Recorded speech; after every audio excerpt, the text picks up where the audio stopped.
Hi guys, welcome to the channel. In today's video, I'm going to show you how you can delete Instagram account permanently without password. So first step you need to do is to open Instagram.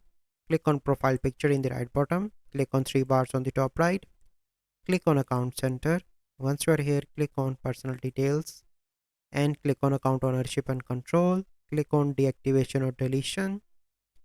And here you need to select your Instagram account. Click on delete account permanently. Click on continue, and here you need to add the reason. Click on continue again. Click on continue again. So here you can see that this is an option to add the password. So you simply need to click on forgotten password, and Instagram will send you a link to where you can see that to reset your password. So you simply need to go back and reset your password and add new password here again and delete your Instagram account. So this is the process. I hope you find this video helpful. If you find this video helpful, must like this video, subscribe to our YouTube channel for future videos. We'll see you in the next video. Thank you. Have a good day.